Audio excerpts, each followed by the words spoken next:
of showing support for the sustainable development is mostly shown in the SI application. Raise up your hand if you are for SI. I am for SI. And who is for Erasmus? I'm for both. I'm for both of them.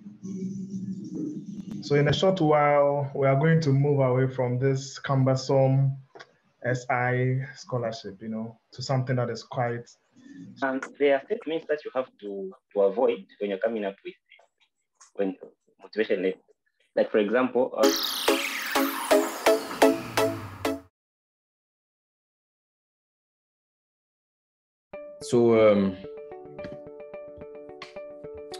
okay, so do you know that there is a paradigm shift, all right, from I don't know what was before to a very sensitive and passionate appeal to have the sustainable development goals implemented by the year 2030, all right? So in this era, in last few years back, this year, and then the few years to come, you would have a lot of jobs, admissions, and scholarships that are linked to the sustainable development goals, all right? So job recruiters, scholarship organizations or universities want to employ or want to admit people who are passionate about the sustainable development goals, all right? So now you need to know what these SDGs are and how it can help you. Now you also get to increase your personal branding when you represent the sustainable development goals. People now show a lot of respect for global changes, people who want to create change, people who want to make the world a better place.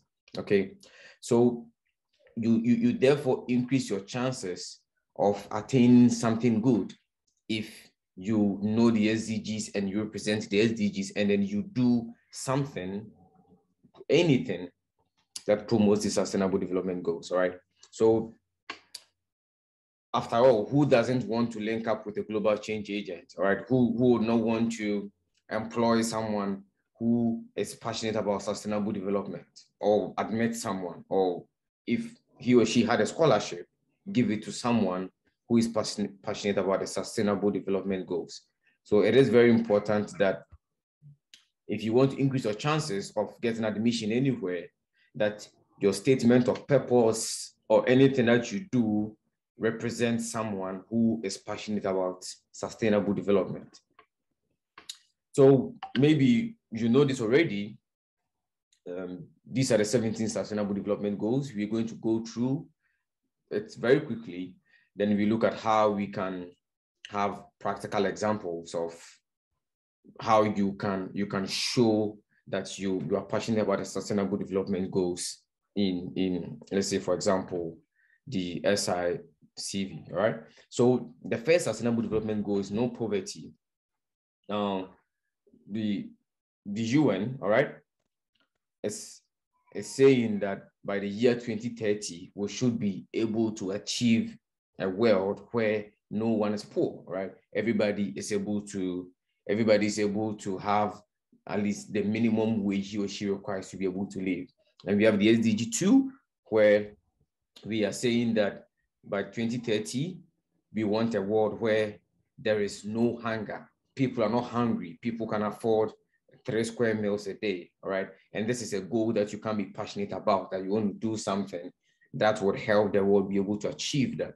With SDG 3, we are looking at good health, all right? Less communicable diseases, less infant mortality, higher chances of living, higher life expectancy, all right? Living good, everything about health falls under SDG number 3. SDG number 4, we're talking about quality education. How is education accessible? How quality is this education? All right. Is education accessible to everyone, both men, both women? Is it equitable? All right. So this is what we are talking about. And you could do something that promotes quality education, or that helps the world be able to achieve this by the year 2030. And SDG number 5, gender equality, where a world where both men and women have equal opportunities for life, equal opportunities for the pursuit of happiness, equal opportunities for jobs, equal opportunities for everything, where you are not judged based on your gender, but you are judged based on your capabilities. SDG number 6, clean water and sanitation. So we want, by 2030, we want a world where everybody, especially people in the rural areas in developing countries, can access clean water, can have a very clean environment. We can have an environment that is free from plastic waste, free, an environment that recycles waste better, that does proper waste management. And you could do something that helps us achieve this. It is one of the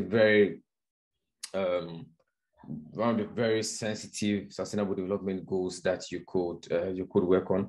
All right, and then we have SDG number 7 that talks about energy. All right, another very critical sustainable development, because we want to have a world where whilst we derived energy to be able to run our everyday lives, we are doing it in a very sustainable way where we don't end up harming the environment. And this is also very, very, very key, that you could show that you do things that supports the achievement of very good, safe use of energy.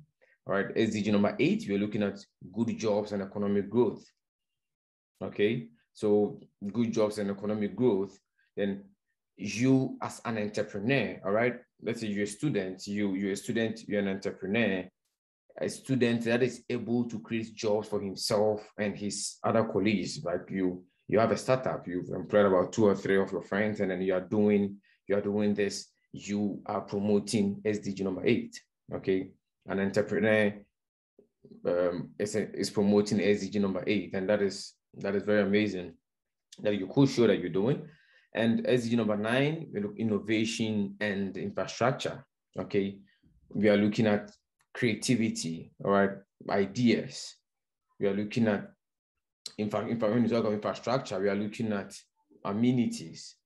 Okay, so how do you show posture that you support SDG number 9 when you're able to think through ideas that can change the world? When are we able to think through ideas that are able to create social change? So, for example, you live in a community where there is no safe drinking water, a community where both animals and people drink from the same stream, and then you come up with an idea where we could use a pumping machine to do something and do where we're able to split safe drinking water for the community folks, and also at the same time be able to provide our herds or our animals with safe drinking water as well, that we don't mix everything together. It's a good innovation that you are promoting sustainable development goal number 9, right? And SDG number 10, reducing inequality. So SDG number 10 then takes us beyond just gender equality. Now reducing every form of equality, all right? Reducing income inequalities, where we don't have the world's richest 1% richer and having so much money than the world's 99, all right? Where we don't have so many men educated than women, where we don't have people in the urban areas having so much quality of life than people in the rural areas. SDG number 10 doesn't claim that we could be equal, right? We can't have a world where everyone is equal. It is impossible, but we can have a world where inequalities is reduced to the barest minimum, and you could do things that reduces inequality. Okay, so if you were someone that was doing advocacy for change such that women and men could have equal opportunities at home, you could be promoting both SDG number 5 and SDG number 10 at the same time. So SDG number 11, sustainable cities and communities. And it is a very, very sensitive sustainable development goal as well, where people, especially people in the engineering, people who did courses in engineering, geography, remote sensing, settlement planning, people like this could show posture that they support SDG number 11, because number 11 is talking about how do we plan our cities that we keep the environment safe? How do we plan our cities that we are able to live in it in a very sustainable way, in a very lovely way, whilst not harming the environment, whilst not crowding everything together, and whilst not destroying nature, all right? And it also has a link with SDG number 12, where we are looking at responsible consumption. So whilst we are eating, or whilst we are using every natural resource, then we've been responsible at the same time, where we don't cut all trees because we need chairs, where we don't kill all animals because we want to have our soups filled with so much meat, where we don't clear off all grasses because we want to build this or build that. So responsible consumption talks about doing things in bits, doing things in a manner where you are taking from the universe, or you're taking from Earth, but at the same time you are doing it in a very responsible way. Like, you're not being greedy, you're not destroying the world. You're doing it in a way that the next generation could also have impacted it. And we have protect the planet. It has something to do with number 12 as well, where you're making sure that you're doing something that you're going to leave this world a better place, or at least if you can't leave the world a better place, then you're making the world just as you came to meet it, all right? So if you can't make it better, you don't spoil it. And you could also show that you are doing something about SDG number 13. And these sustainable development goals are linked together, that you could be promoting one or two or three of these sustainable development goals at the same time. So you could be doing something. Let's say you are an engineering student, you work with this NGO, or you work with a civil society organization that does advocacy for clean environment, and then you do workshops where you teach people proper sanitation methods, recycling, and everything. And at the same time, you could be promoting SDG number 13, you could be promoting SDG number 11, and you could be promoting SDG number 6 at the same time through the work that you do at your civil society organization. All right. So these sustainable development goals are linked together, that promoting one could lead to promoting the others at the same time. So number 14, we are looking at life below water. All right. So I think that life below water is something personal for those who are not vegetarians. Don't kill all the fishes. All right. Don't use poisonous chemicals to get all these fishes out because you want to make your soup nice. And at the same time, managing right now, the biggest threat against life below water is not even the extent to which we are eating these animals. It's the extent to which we are pouring the earth's waste into the seas, all right? The plastic waste, and then all the chemicals that we generate inland, pouring into the sea. So whilst we are protecting the land as well, then we should also be very sensitive about protecting the sea. And you could, for example, if you were a student who studied something on maritime or aquatic science, then you could posture yourself as someone who supports the Sustainable Development Goal number 14. And that's going to be very great for you. And life on land as well, all right? So life on land, promoting afforestation, planting of trees, discouraging deforestation, proper waste management, all right? So some of these sustainable development goals overlap each other. And then when we talk about 15, and you can see this tree there, then it is also about sustaining nature, protecting nature. And number 16, we're talking about peace and justice, all right? So there is no justice without peace, all right? And peace and justice, it's mostly about we making sure that everybody is like promoting the rule of law. I think that is the easiest way to say that, having a world where everybody has access to justice, where everybody has access to the safeguards of the law, and at the same time where everybody can enjoy peace. All right. So we want to promote a world where we don't see countries fighting or civil wars are on the barest minimum. And at the same time, obviously, you cannot achieve peace without justice. So at the same time, making sure that when people go wrong, or making sure that people are punished, also making sure that you safeguard human rights as much as possible. And you could also posture yourself as supporting the Sustainable Development Goals.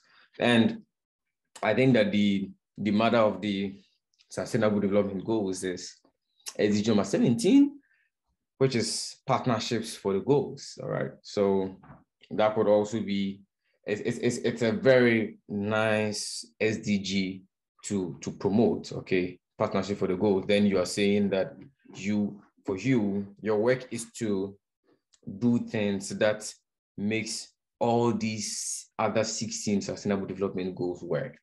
Your work is to do things that makes all these sustainable development goals possible. And that is also very nice to do. Okay, so I think that I already went through the sustainable development goals.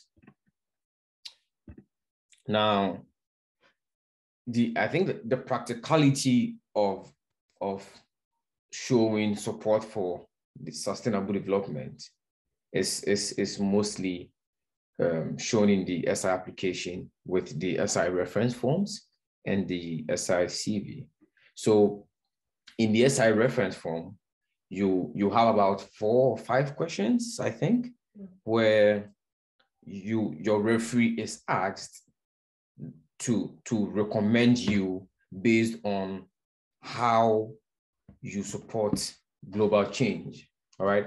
And the best way for your referee to show that you are a very good SI applicant is to answer these questions, showing which sustainable development goals you support, what exactly you've done to show that you support these sustainable development goals and the impact you have created. And in all, I'm sure by now, some of you or almost all of you have seen a copy of the SI reference forms before.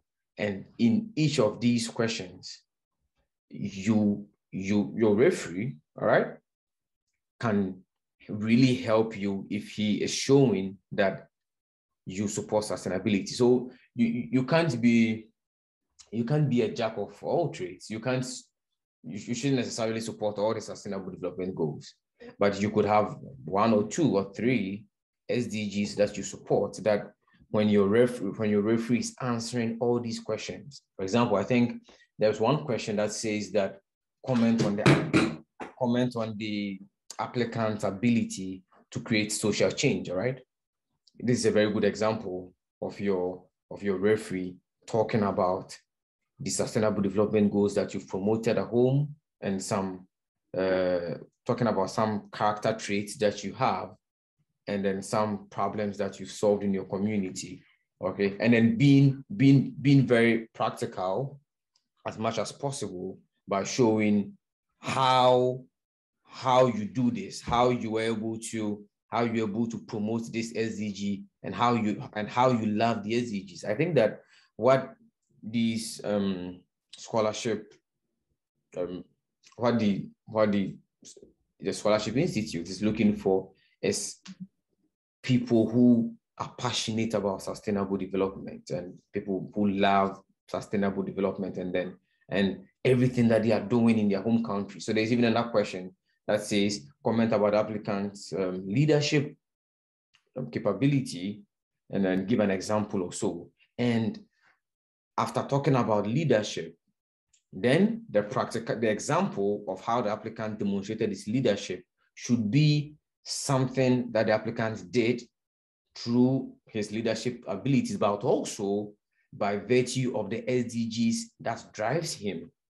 Okay, so the applicant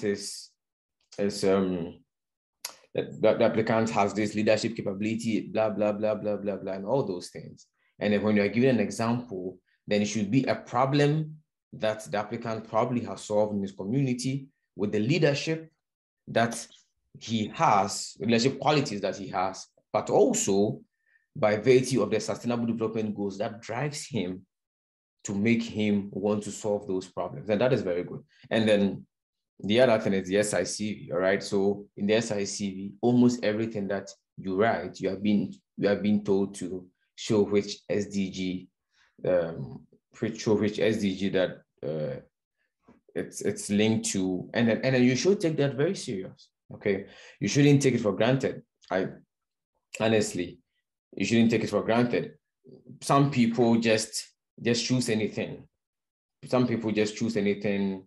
Like, let's say you did political science and you are being asked to choose what sustainable development goal that as a political science student you support, and then you go and choose, let's say you go and choose something like life below water. All right. Well, you could, if you had a chance, maybe you could defend it, but sometimes like someone could ask that how does political science link to life below water? All right. So you just don't choose anything. Okay. So I think I am done. I might come back later to answer some questions. Thank you very much. Woo, that was a lot of information. Thank you so much. Let's see, is Frederick here? Yes, Frederick is here. Frederick is also an Erasmus Mundus scholar, and he's going to give us information on Erasmus. You know why I'm bringing Erasmus? The SISGP is very competitive. So many people are applying, and I think over 6,000 to 9,000 people all over the world, and they're giving it 350 applicants, successful applicants. But Erasmus Mundus is the whole of Europe. So they have over 2,500 scholarships available. So in order not to put all your eggs in one basket, to give yourself other options, it's better you also consider Erasmus Mundus. So Frederick is going to share with you some information as he has enjoyed all the milk from Erasmus. So Frederick, can you share your screen? Hi. Good evening, everyone. Can you hear me? Yes, I can. Yes, we can hear you. Yes, we can hear you.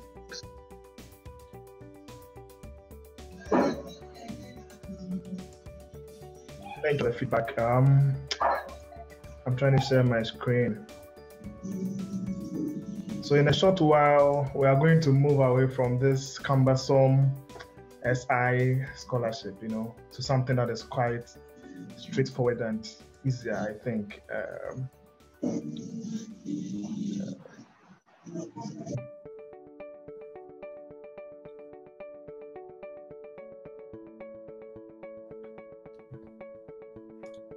Please, are the slides up there? Yes, we've seen it. Okay. Yes. I wouldn't bore you with so many words. I'll restart. We are going to look at what the Erasmus Mundus Master's Degree Program is about and what the scholarship entails. Countries that are eligible to attend, or countries where students can come from to attend this program. If you are a student or you are someone who is interested in this, what do you do? What are the eligibility criteria? During the study program, what are some of the key things that will take place. And when you are done with the program, what happens? We'll also touch on a few other information we need, and then we'll look at the general requirements. So, as we can all see on the screen, Erasmus Mundus Joint Masters is basically is a type of master program that is, and that has to do with a lot of collaboration amongst different universities across different countries. That is why it's a joint master's program. And it's Erasmus because the key thing in this program has to do with mobility, moving from one country to another. So the scholarship is often given to the best ranked student applicants across the world. And I think this is one of the most lucrative study packages you can ever get. The European Union has allocated 26 billion euros for the period between 2021 to 2027. So just for the 7-year period, this is how much they are willing to invest. And the scholarship covers your participation, that's your tuition fee, your travel allowance, and your living allowance. I can talk more about this because yes, the European Union pays directly to the school, your school fees, and then you get up to 7,000 euros as travel allowance. 7,000 euros as travel allowance over 2 years. And every month you get up to 1,000 euros for upkeep. So it's quite lucrative. A little more lucrative than the SI scholarship, actually. So yeah, these are the eligible countries. For Erasmus programs, they have partner countries and program countries. So program countries are mainly countries within the European Union and a few other countries that are non-EU, such as the Republic of North Macedonia, Serbia, Iceland, Liechtenstein, Norway, and Turkey. So these, together with the European countries, form the program countries. And every other country in the world, including where I'm from, Ghana, every other country is a partner country. So anyone is eligible to apply. But mostly, the interesting thing is that the scholarship package is quite those of us coming from partner countries. Okay, for program countries, oftentimes there are lots of restrictions in how much they are supposed to get.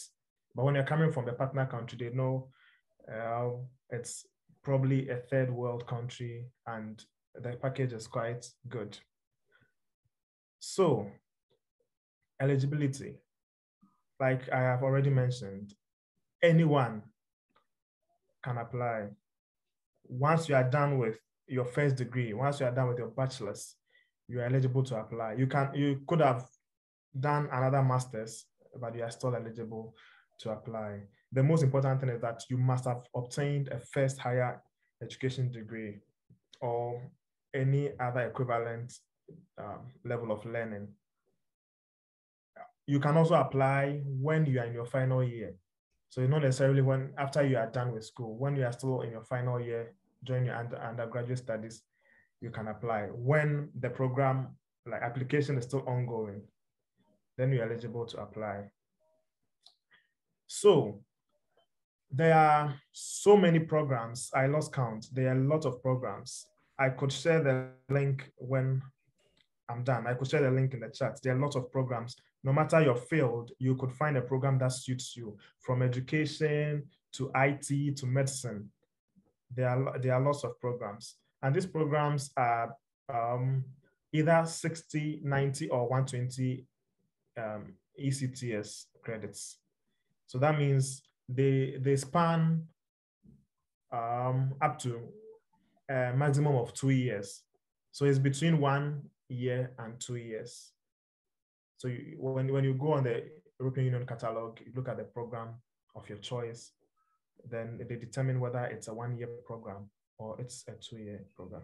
And while studying throughout your Erasmus journey, you should at least study in 2 different countries. It goes as high as to up to 8 countries. And that's very, very interesting to have the opportunity while studying to travel to 8 different countries. And all these, you have been given money to take care of your flight and everything. So it's really interesting. So when you are done with the program, you either get a joint degree, that is a single degree certificate that is issued on behalf of the consortium, that's the partner universities, or you get multiple degrees, at least 2, from the various universities. And that's very prestigious to have a joint master degree program and degree certificate, or to have a multiple degree certificates. Then, this is the most important part of the slide. It has all the links where you could find the courses and the. Hello, Frederick. Yes. Can you zoom your slide? I hope. Okay, let me do it. Someone wanted to. Okay. Can you still hear me? Yes, we can hear you perfectly. Okay. So I'm going to share the links in the chat. Good. So if you want to begin, you go to the catalog, which has all the programs: nursing, public health, every social work, education, everything. So the requirements vary. The requirements vary from one university to the other, but the website has all the information you need. Mm-hmm. And they have clearly stated everything you need. So it will take you through the steps gradually. And yes, it also has a link where you can know your rights. Once you've moved outside, you could join the Erasmus Mundus Association, and there are other interesting opportunities out there for you. And if you have someone who is interested in doing a doctorate study, a doctoral study, there's the Marie Sklodowska Actions Scholarship, which also is quite lucrative. So people who are interested in doing their doctorate can apply. But the thing is, if you already benefited from the Erasmus Mundus program, you can't apply to another Erasmus for another Erasmus scholarship. But I don't know if it differs at the doctoral level. So these are the general requirements, the documents you need. You need a CV. It shouldn't be anything special. You know, SI is quite complicated, but this is just a normal CV. You should have a motivational letter, which Europass CV, right? Europass CV. Hello? Hello? Yes, what do you say? The Europass CV. It depends. It depends on the kind of program. Okay. So for some programs, like most of the programs, it's just a normal CV. But other programs have specific types of CV, like it should be the Europass CV. And that's also not anything cumbersome. You don't have to show anything in relation to SDG or anything. You create an Europass account, and then they have templates. You fill in your details and they generate your CV for you. So it's easy. So it's either your personal CV or the Europass CV, which you will be guided to do. You need a motivational letter of about 600 words. Your passport, actually, everyone knows this. Transcripts of record, your bachelor certificates, in most cases, your secondary school certificates. And then you need at least 2 letters of recommendation. And then there's an English proficiency test, which often scares people. So I managed to go through a lot of programs, and I found these 4 categories. There's IELTS, there's a TOEFL. Now they have started taking Duolingo pre-sessional tests. I don't really know how that is done. And it also depends on the various schools, especially those schools in the UK. Okay, but the interesting thing is that there are exemptions, especially for persons who come from English-speaking countries or who had a bachelor's in English. So I took these ones in blue. I took them from one site, which is the Security Intelligence Program. It's also an Erasmus Mundus program. For that program, if you have at least, if you did at least 2 years of your bachelor degree in English and you passed the courses, you are eligible. You don't have to take any English proficiency test. And for this same school, they are beginning to take WAEC results. So those of us from West Africa, Ghana, Nigeria, and the other countries, if your WAEC result is good, you can use it. They will take the English grade on there. If not, because you did your bachelor's in English, you are good to go. We are almost at the end of this presentation. So the last question, I just Googled to see how competitive the Erasmus program is. I had actually also spoken to our program coordinator, and she told us how, competitive this thing is. Maybe SI may receive a lot of applications because people know more about SI, but the Erasmus Mundus program is also quite competitive. So they claim they receive about 500 applications every year, and they admit 90. So the 90 students are those who are on full scholarship. Yeah, so no matter how competitive it is, I think we all have the capacity to apply and, secure the scholarship. So if there are questions, I'll take them when it's time for question and answers. So that's where I'm going to end. Thank you for your audience. Thank you very much. Say Erasmus. It's like now we are doing a debate here, Erasmus or SI. Who is for SI? Raise up your hand if you are for SI. I am for SI. And who is for Erasmus? I'm for both. I'm for both of them. I'm for both of them. So try and apply to both. You never know where your star will shine. So people were a bit worried about studying with family in Sweden, and they wanted to know what are some of the things they should know. For instance, if you are coming to Sweden with your husband or your wife, if you're coming with your spouse, one of the good things that comes in Sweden is that the spouse gets a work permit. So if both of you are able to come, one person has a study permit. If the permit is more than 6 months, mostly if you're coming to study, it's either 1 year or 2 years. So your partner will get a work permit. What is nice about it is that partner can support you whilst you are studying to work. Maybe get up to speed, learn Swedish and start working before you finish school. So by the time you finish school, that person will be ahead and you can be a co-applicant. Then you can continue staying in Sweden. That's the one way to go about it. And if you're a couple and you all intend to study abroad, you can sponsor one of you to come first. The other person will be a co-applicant. And as soon as the person gets the study permits, the other person has a work permit, then education for you becomes free. Education for the second, the spouse becomes free because now you have a work permit. As if you have a work permit, you can study your master's free.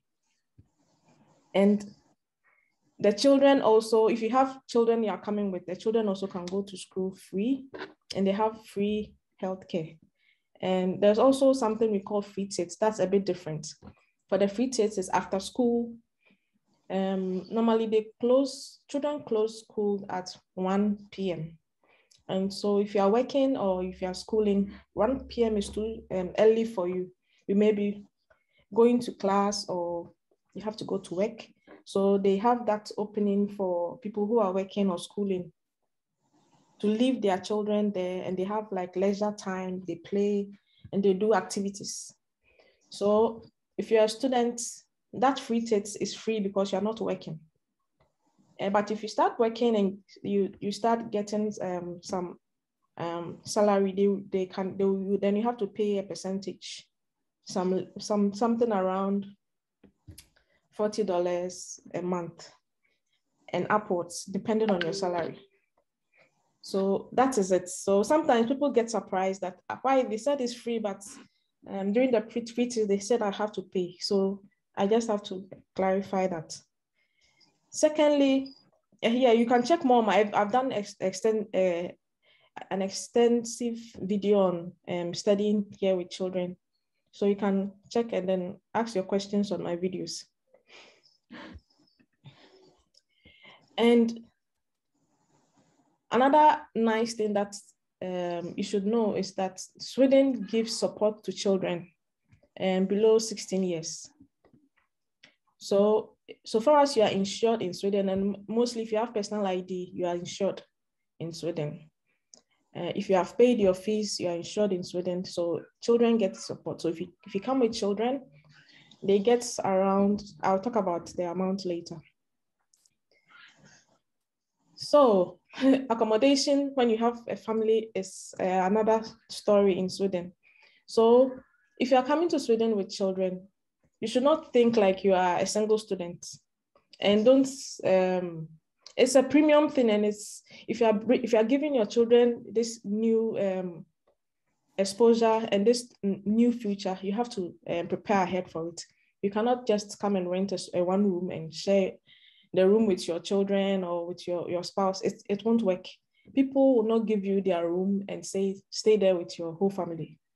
You have to prepare for a bigger apartment, maybe a 3-room or 2-room apartment. Like that's all you will share. I mean, that you will not share with anyone.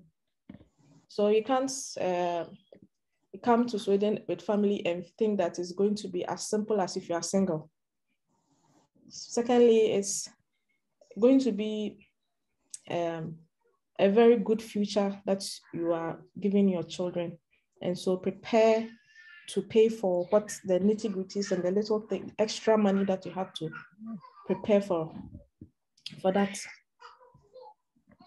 So if you're coming with family, apart from if you have scholarship,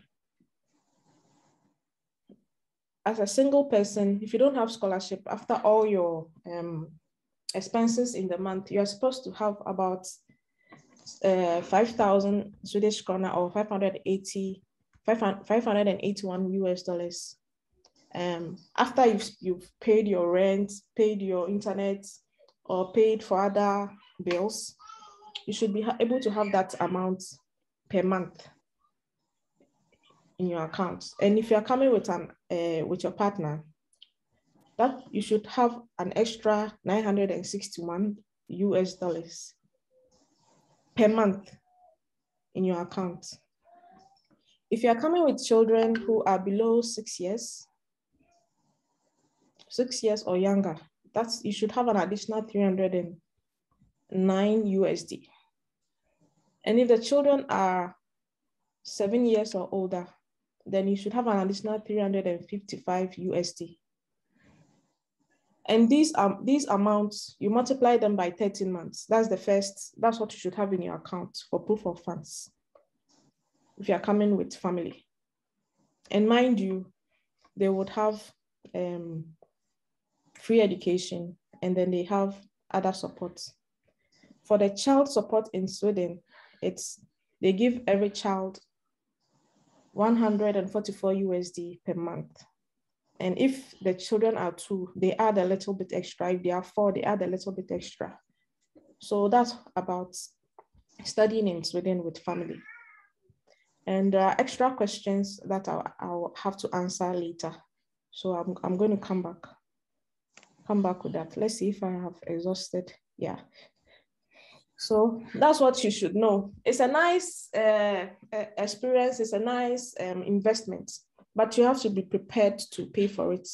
You can't think like a single person, and you have to plan ahead. You have to apply for a preschool before they come. If you have enough money, then you'll be able to quickly get an apartment and then get an address for the preschool to look for a school for the children. It's either a preschool or the child is starting school. I have a video for it. Please go and check on Afrifika channel. And the waiting period for the finding preschool is 3 months. So please, if you are coming, if you don't prepare and get to know all this information, you come and you'll be frustrated and you'll be wondering if you took a good decision. But that's why I'm here to give you the information. So yeah, that's what I want to share with you now. We'll come back and answer more questions, right? So Frederick, are you ready now? I am, I think so. Okay, let's hope that this time it works. My village people, oh. All right.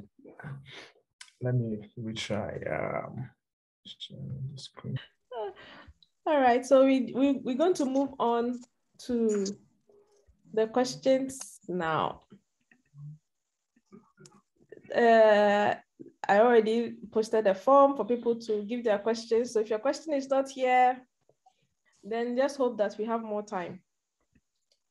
And I've seen a few in the chats. So we'll see. We'll see what we can do. Because time is running. Should we take some 5 minutes break, or we should continue? Jacob, are you ready? Yeah, I'm actually ready. And then maybe we'll start with the questions. Well, we start from Erasmus. Erasmus, we have just 2 questions. Let me go back a little. Erasmus, so Fred, is IELTS mandatory? Okay, you've answered that. Yeah, Can you go with your family to the different countries? I think it's a yes, but it also depends on, it's not in stated on any site that you once you get admission, your children can also come, but it's dependent on the various embassies. You could apply and your children may not get. It depends. But once you have the scholarship, it's enough, because it's enough money to take care of you and your family. And if you get the visa for them, you can take them along. Yes, because if you are getting 7,000 euros for travel, as travel installation, that's quite some good money to take care of those expenses. So yes, I think okay, there are some questions.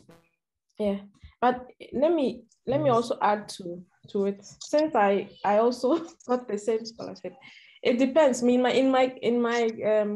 in my class, we had a couple. They all came to the program. One didn't get a scholarship, but since the spouse got into the school, they all came together and then they shared the money for the scholarship. So if you don't have kids, you can bring your partner, and then if you have enough, you can have some proof. If you have enough money, you can prove that you have enough money to take care of your spouse. Then you can go on an adventure, another honeymoon. You go to different countries and then you chill. But when you have kids, schooling problem may come in. But if you are 2 and the other person is not studying and you have proof of funds, I think you can come and the other person will take care of the children, and you have fun, travel, enjoy the different cultures, and post it on your Instagram. Okay. There are some questions in the chat. Yeah, but I don't want us to go to the chat first. We have a lot of questions from people who posted in the form. So we finish that, then. Okay, sure. Can you hear me? Yes.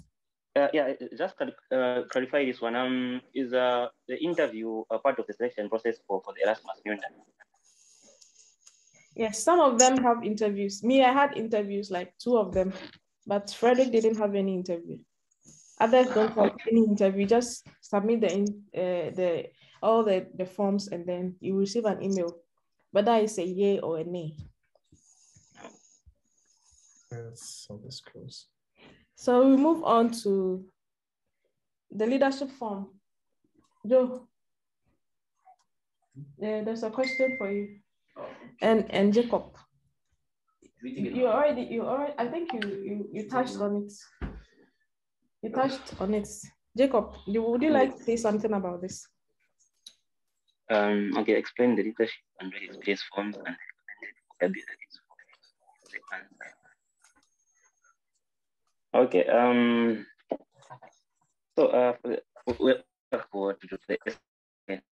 So the essay, actually, I'm one of the essay recipients, and I'm reading an international master's in education at the University of Gothenburg.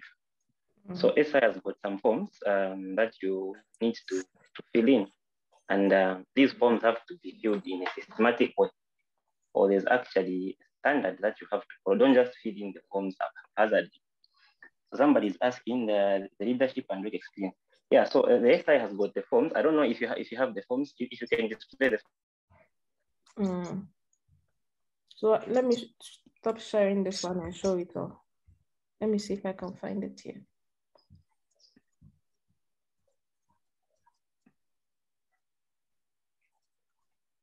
So while you're doing that, so this is the form where you show the leadership experience that you've had, as well as the work experience that you've had, and this has to be certified by stamps.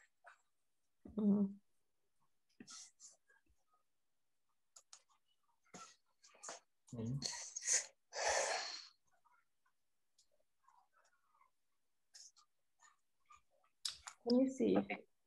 Yes. Where does it start from?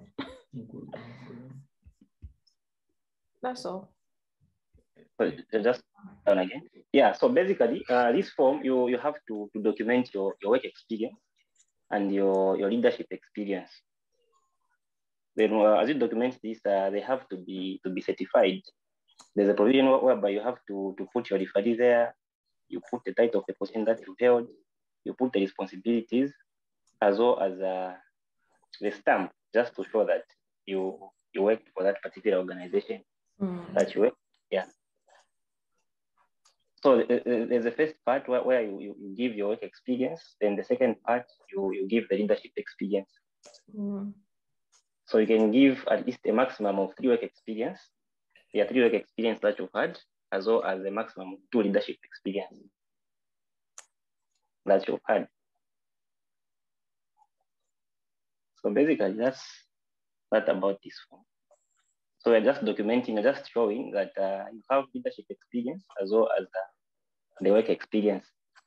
Now, when they say work experience here, they're talking about paid work experience, because mostly preference is given to, even internship can work in this case, but preference is given to paid work experience. Then the leadership experience can be from either your paid work experience or from NGOs. It can even be leadership from church. So that's basically it about that. Okay. That's nice.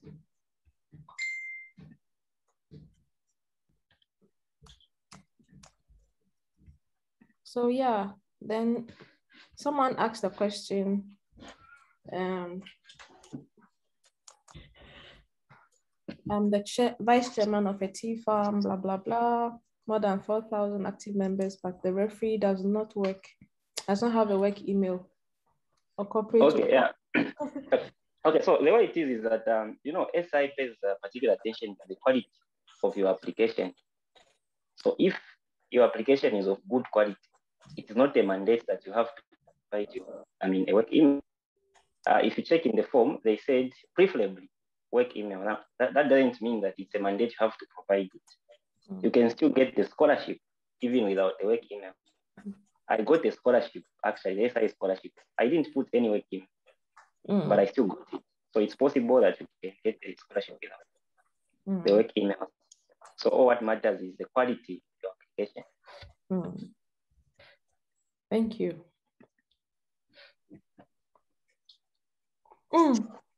Is it a must to have a volunteering experience to be stamped?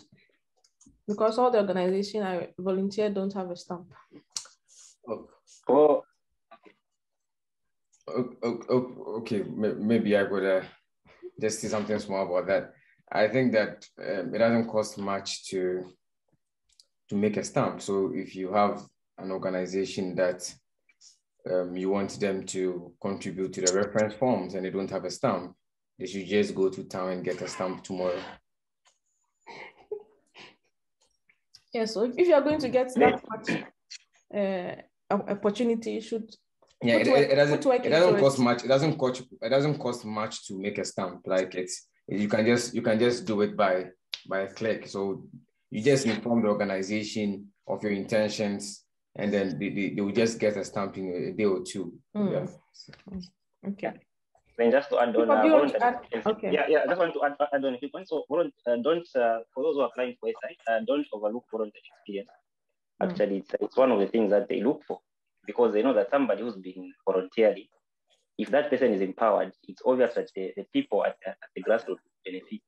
So make sure that as you apply, document the voluntary experience that you've had.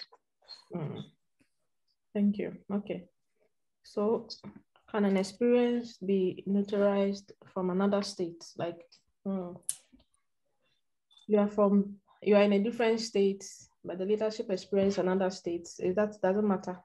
Is it even relevant? For me, I think that I don't think that you have to probably notarize it or anything. I think that, for example, before coming here, if I'd worked in the US before, I could write my leadership experience, my work experience from the US, and then have everything stamped, and there's a referee that they can contact if they needed anything. I don't think I have to probably go to any embassy or something like that to notarize it. I think cross-country work experience is allowed. Yeah. That's what I think. Okay.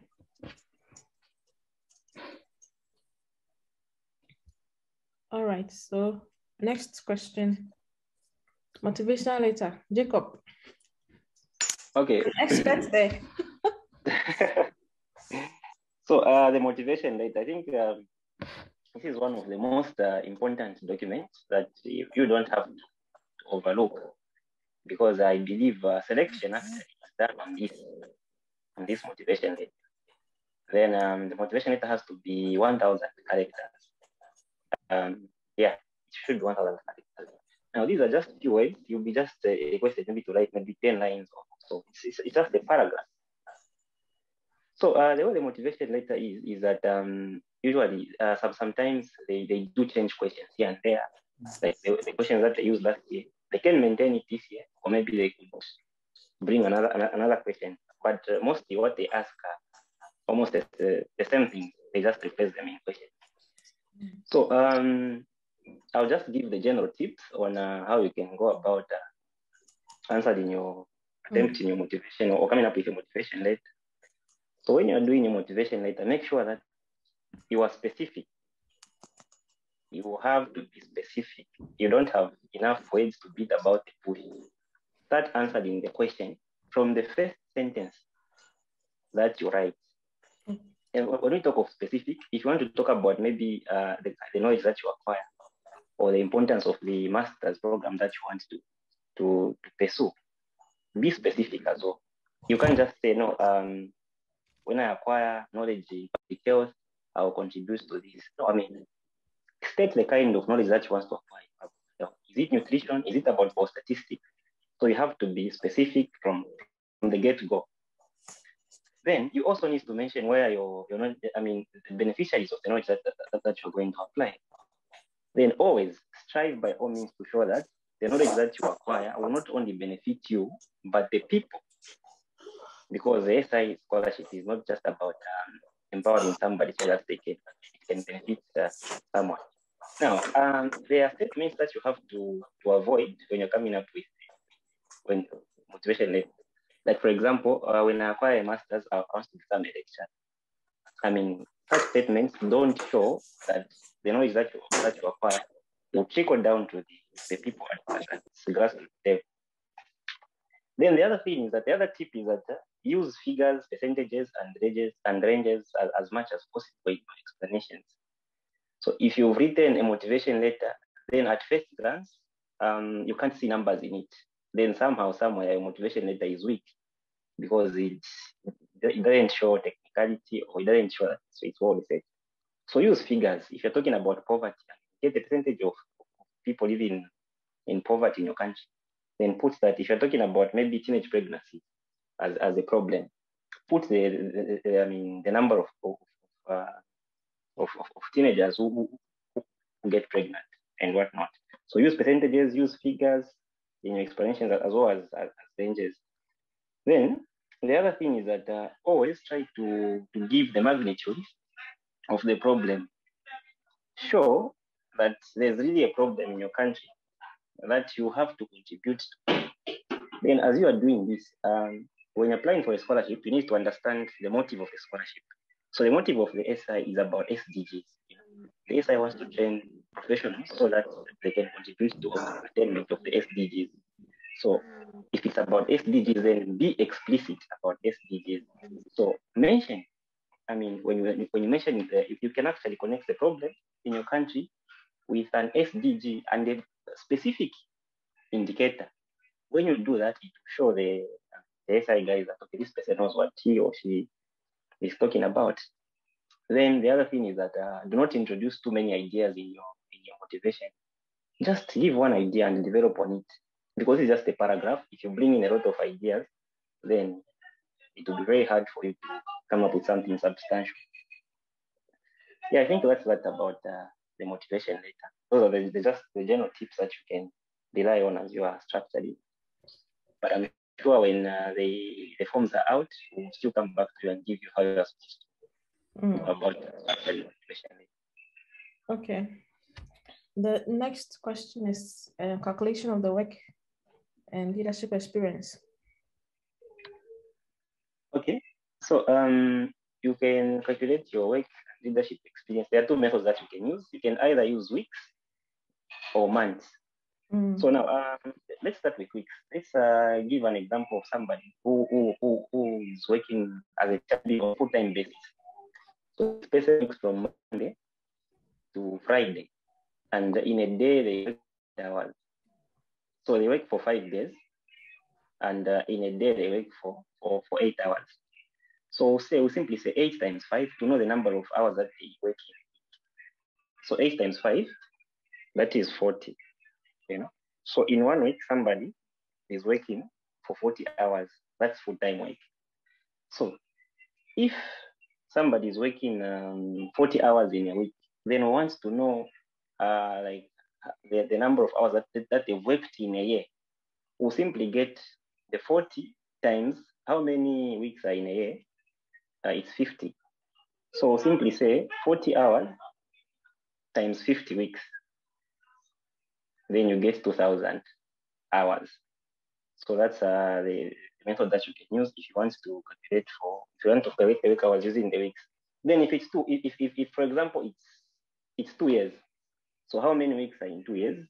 You say 100 times 40. Then you get the number of hours. Then the other one, or the easiest, I think, is the one whereby you use months. So for months, you simply have to find out how many hours somebody is working in a month. So let's take, for example, the same example. If somebody is working for 8 hours in a day for 5 days a week, so we're saying 8 times 5 becomes to 40 hours. So somebody is working 40 hours in a week. So to know how many hours somebody works in a month, we know that a month has got 4 weeks. So we'll say 4 times 40. 4 weeks times 40, it would be 160 hours. So for somebody who's working on full time, they are working 160 hours every month. Now, to know the number of hours that you worked in a year, you simply say 160 hours times the number of months in a year, which is 12. So 160 times 12, then you get your answer. If you worked for 1 year, 6 months, how many months are in 1 year, 6 months? You say 18 times 160 hours. So you can use either of these methods. You can either use weeks or months, but I think for months it's much easier with me than for weeks. But either way, they are all easy methods that you can use because it's the number of hours that you work.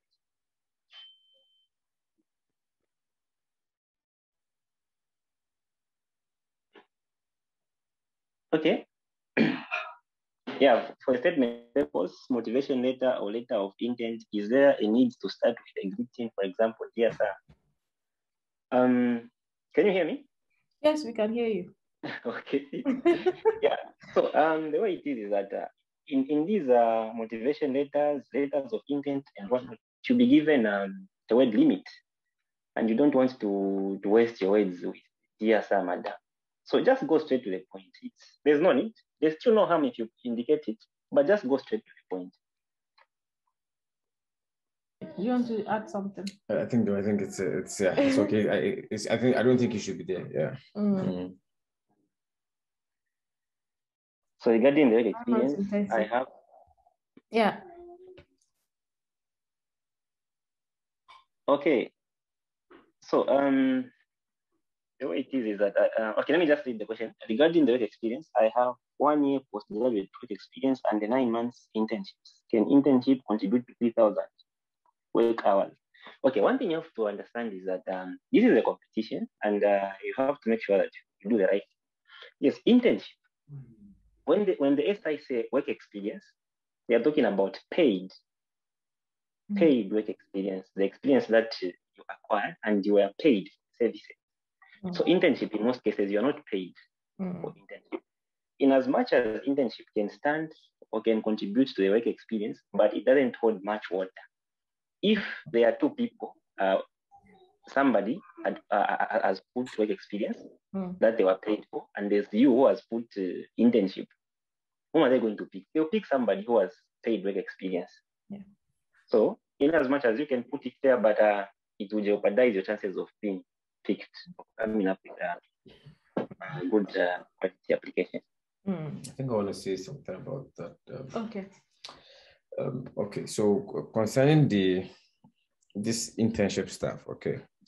I just to add to what Jacob said, I don't. Well, you shouldn't be if you were having this problem. Well, I don't think it should discourage you from applying.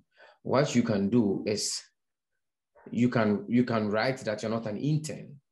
Okay, so for example, let's say you are an intern, but whilst doing the intern, let's say you were doing an intern as an administrative assistant for the main boss. Okay, so then you stick to your role as administrative assistant, and then you continue there. So you don't even write that you were an intern. Okay, so that is one way that you can go about it. So unless you are just an intern, but if you are an intern, you probably have a role that you intend in. Maybe you intend as a secretary, maybe you intend as a human resource assistant, as a research assistant. So you don't probably write research assistant internship or internship, just say research assistant. Yeah. Then you continue from there. So that is one way that you can go about saving yourself and having this 9 months experience in there without mentioning internship. Okay. Okay. Is that okay? Let's move on. How do I know a program and university that would give me a higher chance of getting the admission? Okay, so for the scholarship, if those is among the list of those scholarships put by SI, those that are sponsored, then you still stand a good chance. Now, when we're talking about university admission, or before you apply for university admission, you actually need to understand, you need to check the specific requirements. Each course has got specific requirements.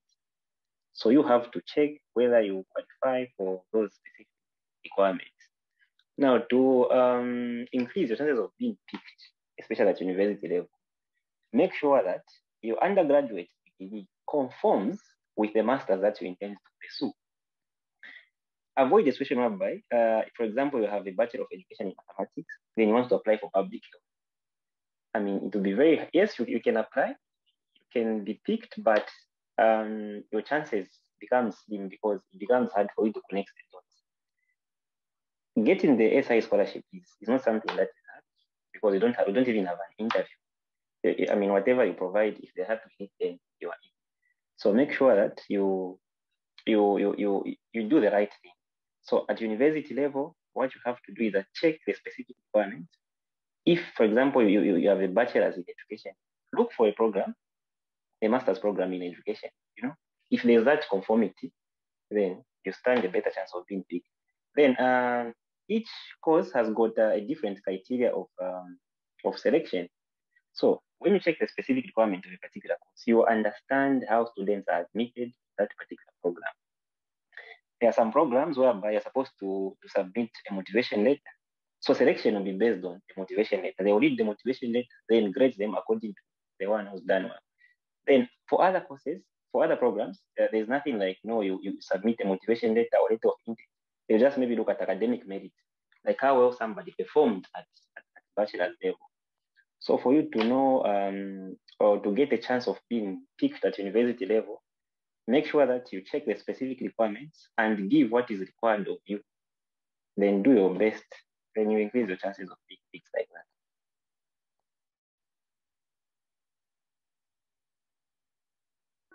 Well, just one line. One simple way, one way that you could know is if you are applying for a master's program that you can't motivate, all right? You can't write a good motivation letter why you want to do that master's program and what problem that master's program will come and solve in your country, then I think you have to change it, right? Like if you don't know why you are applying for that program and then you cannot write a good motivational letter based on that program that it's coming to solve this problem in your country, it's coming to do that, then you're obviously choosing a wrong program. So that is one way you can know for yourself when you yourself, you can't even give a good reason why we should give you a scholarship for that program. Then I think you've obviously not chosen the best program, I think. All right. Moving on. Proof of only come from work experience. I think that the proof of leadership must come from the work experience form, right? Because the work experience form and the leadership forms are together. So you cannot. They want, as Jacob said, they want paid work experience, and this network of civil society is volunteering work. So it will be so it is leadership as part of the paid work experience. Yes. All right. So the leadership and work experience form is together. Leadership as part of the paid work experience, not leadership in the so the proof of leadership forms cannot be used for the NGO. If you want to show leadership in your NGO, it is the reference letter that your referee is going to write about you that will show that in that NGO you were doing leadership. I think there's a question for that, yeah, but not the proof of leadership forms. Jacob, do you have something to add? Proof of leadership, yeah, just as he said, it's correct. All right. So, okay, the recognition. Already answered that. Yeah. Yeah, I answered that one. And then one of the scholarship requirements, students must be able to pay tuition fee. What does that mean? It's normal. Okay. Yeah. So, okay, Jacob. Yeah, what that means is that this is the scholarship actually is for international students. Swedes from here don't have to pay anything when it comes to accessing education. Yeah. When they say students must be liable to pay. So I think we're talking about international students. It's for international students who are supposed to pay the tuition fee. Now the scholarship will come in and help them. That's what it is. Yeah. I think the person is confused because if he feels that after the scholarship you have to still pay fees. But that's not the case. Is if you are admitted to the school, yes, and are not from EU or Switzerland, you are liable to pay school fees, and that is what gives you the reason to apply for the scholarship. Yeah. So yeah, and then we move on to, do you need a bank statement if you win a scholarship? No, absolutely not. No. Right? Yeah. If you get SI, scholarship. yeah. If you get SI, I mean, there's nothing like the scholarship is your bank statement. Yeah, and then if you have a university tuition waiver, in that case you have to provide a bank statement for what tuition waiver does not provide. You have to provide for your daily monthly expenses apart from your school. Yeah, so you have to provide a bank statement. Then this one starts. This one is on family. Studying with children. What is the process of applying to preschool? As I already said, you have to apply for preschool 3 months before you come. And you do that through the commune, the municipality. In Swedish is commune. You go to the city you are going to. They have a municipal website. You apply there. If you don't have a bank ID yet, of course you don't have a bank ID yet, so you can just download the forms and then send it to them by email. And as I said, if you are coming with children, prepare ahead and get an accommodation, an address, so they can place the children in schools near where you stay. And the next question is it hard to get housing? Yeah, it's hard. If you're a student, if you're single, someone can give you their room, but if you have a child, you have to get your own space and give the children their own place. So it's not like people are just willing to pack all of you in one of their rooms. They won't do it. It's even not allowed. In the migration agency, they tell that if you have a child, the child must have their own room. So that's that. As a single parent, would you advise me to come with my child on the first day I land in Sweden? Or I'd rather settle and get the child to follow? It depends. It depends on you. Because some people have someone whom they can give their children to, and they can come ahead, and later on the person can come with them. Then you have to pay for some extra flights for someone else to bring your child, also get a visa for them, and then you can bring them. So it depends. It really depends on you. If you can have someone to take care of them, and then you come and settle in. Otherwise, come with them, and then you'll be a bit stressed in the beginning, but as soon as they get settled in schools, and everything will be fine. So it's very much, it depends. It depends on you.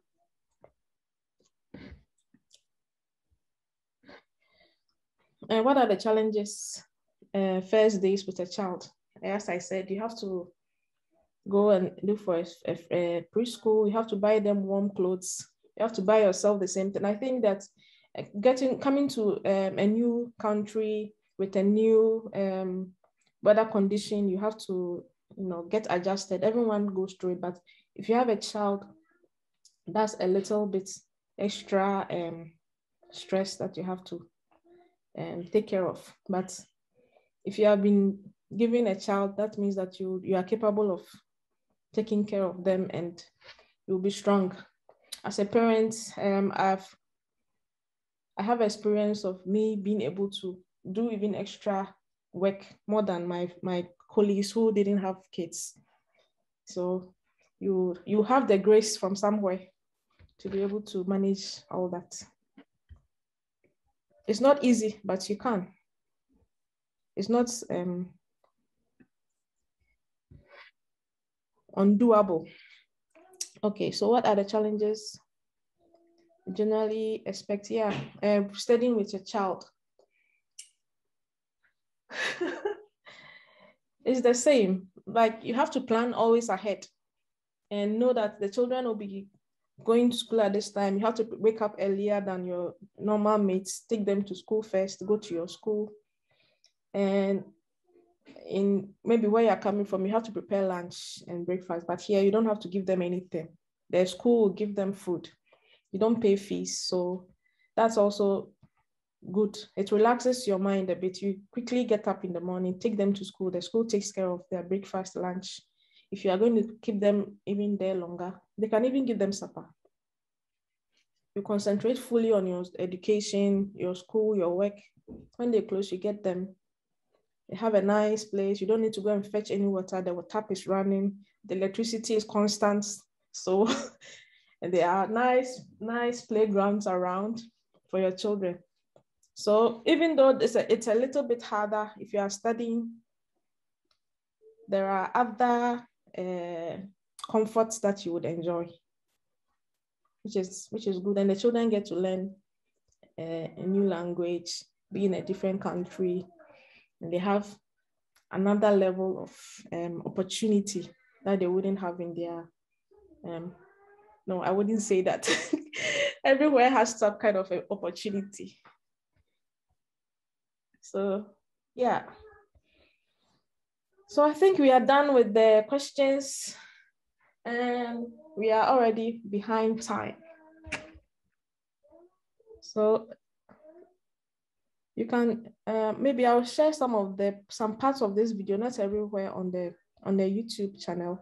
You can also follow Instagram and also join us on Telegram as we share more information. And Ida, maybe we can just check in the chat if there are any questions that came. Yes. Do we have more time? Oh, is there? We have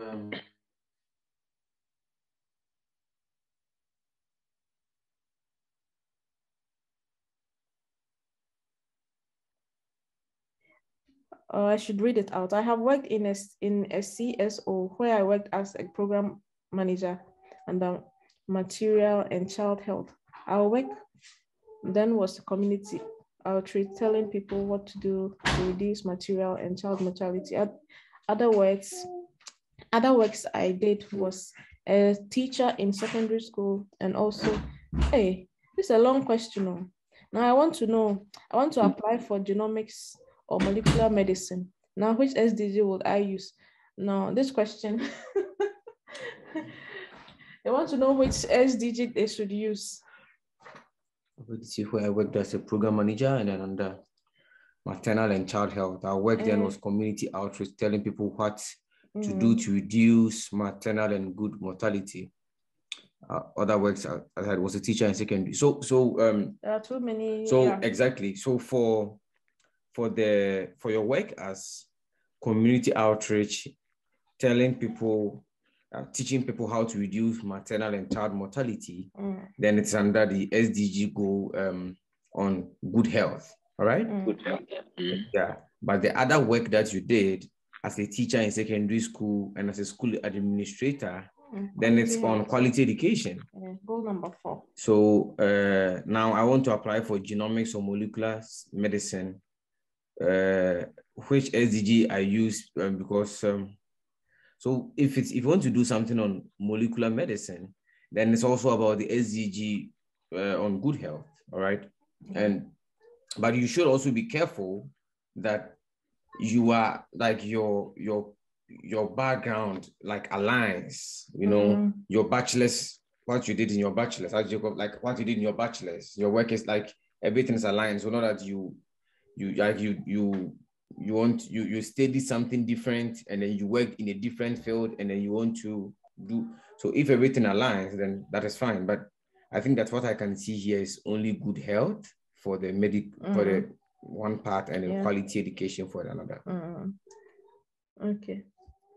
And someone was asking, what are the living conditions for like affordable food in Sweden? I think if you have 500 euros a month, well, you're for feeding. 500 euros is too much. Depends on your stomach, right? No, it's too much. I think that maybe 500 euros is 5,000 krona. Yes. So 200 euros should be able to feed you. 2,000 krona for food, yeah. And by accommodation is from 3,000 that way. 3,000 krona or 300 euros. Kay wants to say something. Is it Kaki? Okay. So yeah, we will see if they would like to share their slides. We will find out then. Just stay tuned on Telegram and let's see what we can do. And someone says couldn't find public health nutrition on the list of programs. Is it Erasmus or it is SI? Yeah, the person can clarify that. Can you clarify that, Inez? Can I apply for Erasmus even when I want to apply for SI? Of course, they are all different. They are from different institutions. You can apply to both at the same time. In fact, I advise that everyone here applies to both. You will never know where your star will shine. After Erasmus Mundus, is there a possibility to side back, like work in any of the other countries? It depends on where you land when you finish, and which country you want to go. You are in at a particular point in time, and what happens there, right? Yeah, but there's a condition that helps us as Erasmus, because all the countries you visit, you receive full certificates that you've studied there. You have full master's degree. So even if you went to France the first year and you came to Sweden the second year, France can give you 1 year after school to study. So after studying, you can just move to France and stay there for 1 year looking for a job. Sweden also gives you 1 year. But the difference, I'm going to give you an example from what I know. In France, you don't need to have any proof of funds for the 1 year you want to stay. But in Sweden, you have to give proof of funds. So if you went through Erasmus, you can go back to any of the countries depending on their conditions, and stay there and find a job. And how can I get the link to Erasmus? Check the videos. Also check, but I think Fred said we'll share the links. I think some links were in the page also. Okay. If you want the links, just link up on Telegram and also the YouTube. There's a YouTube video I did for the Erasmus. I'll find the link. I'll find the link and share. If one partner go before the other, can the husband come with the children later? Yes, of course. After 4 to 6 months, again, if you go, would they have the same benefit as they will all have the same benefits. They can apply as a co-applicants, but they applied later. So that's possible. They can come later. Like for me, my son came later, so it works. I have my NGO, which I'm running now, so as full-time job. Please, who signs my work experience? Definitely not you.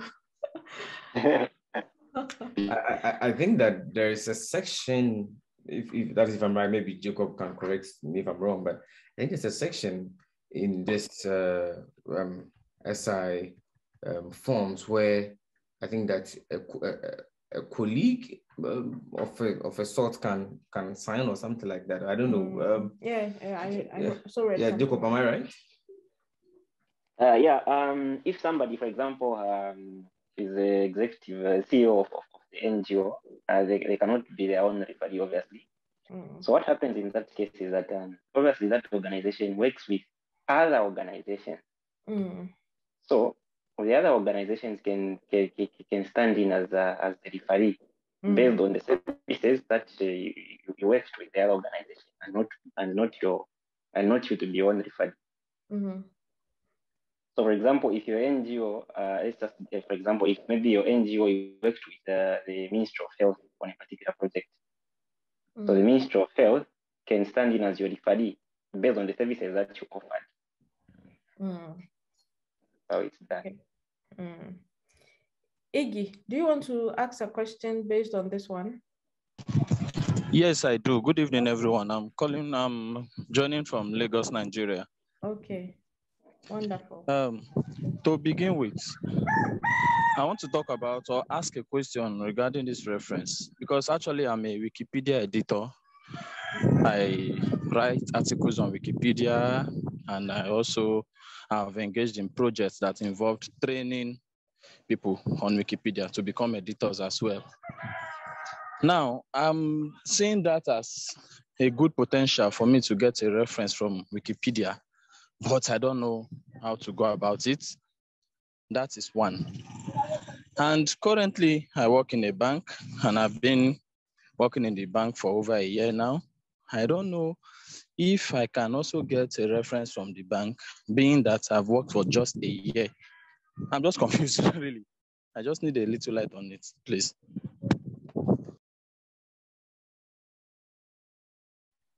Okay. Who is going, Jacob or Joe? Jacob, would you want to start? Okay. Yeah, so I didn't get you quite well at first. Wikipedia, if there's anybody like who is a supervisor, then they can stand in as your referee. But if there's no supervisor anymore. Okay. We usually have what we call community, and I belong to the Wikipedia Nigerian community. And being an editor does not really mean there's a group of persons you meet. Okay, do you have a supervisor, or maybe is there any supervisor in the same work that you do?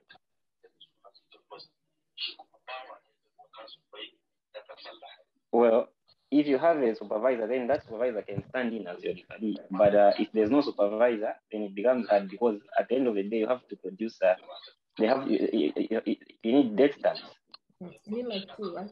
So if there are no date stamps, then it becomes hard for you to quantify or to show proof that you had this kind of experience. Then, but for your bank, if you worked for a year, even if you worked for 6 months or 3 months, you can still get a referee there. If you have a direct supervisor there who can stand in as your referee, then they can do the job, provided a stamp can be put on the form just to show that you worked for the bank for some time. Okay. Okay, people are just leaving. Okay. On the CV template, is it advisable to delete the instructions in blue color below the heading? I think for me,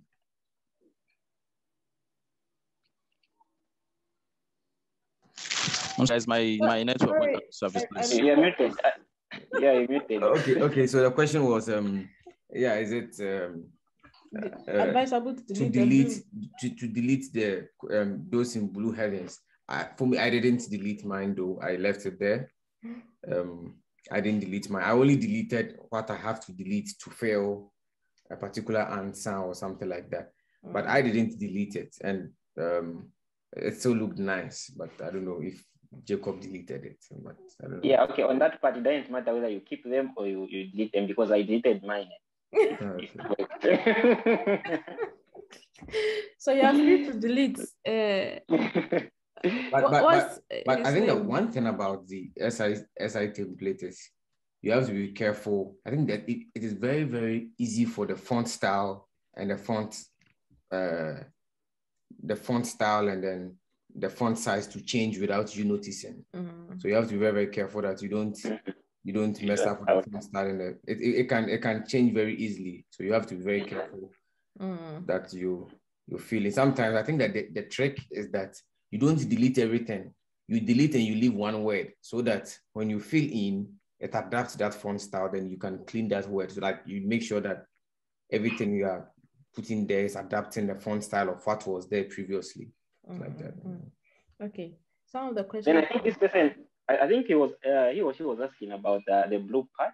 Yeah, the blue part, exactly. Yeah, I think you already answered that. Yeah. Okay. Yeah, and I think some of them have been answered, so I'm skipping. And this one is, if I won SI scholarship, can the monthly stipend be enough for me and my wife and child? Well, in terms of accommodation, well, you people can live in the same place. And in terms of feeding, well, maybe you could squeeze in a little bit. But with a child, right, having to buy winter clothes for everyone, having to, out of 10,000 krona, 3 people. The Swedish system will ask for more money. Exactly. If you can manage on your own, but you need to provide. She will need to provide a bank statement to be able to come with you. To be able to come with you. Yeah. Yes, and if you are bringing a child, it's not a joke. So you need to bring money to do that. And I'm asking about admission selection to university. You apply as a first choice. Is it true? Example, if you apply in December and you have a lesser chance of being admitted compared to an applicant who applied earlier, considering both applied for the same course and have the same qualification? No, that's not true. The deadline for school applications is 15th January. There is no, like, if someone applied before you in the same program, it doesn't mean that person will get admitted before you. All the documents are considered after the deadline. So there's no need to rush. Yeah. And I think that one sometimes is the other scholarships, but it's not the admission. But not this one. Not this one. It's not like, but I think that we only have 1 minute more. So if there are further please, questions, for the admission, I used the same letter of recommendation from previous lecture for 2 different programs. I think it's fine. Reference forms. Same letter of recommendation from previous lecture for it's fine. It's fine. All the investors will have access to it. So that's fine. So you can name it in such a way that all the schools can have access to it, because they don't even really make it general. Yeah. I think we did it. We answered all the questions here. Wow. Yeah. And then we answered the question from the form. So thank you so much, those who stayed, and thank you for all our wonderful speakers, our role models. Jacob and Frederick. Okay. Goodbye, everyone. See you later somewhere online and somewhere in Sweden or somewhere in Europe. Goodbye.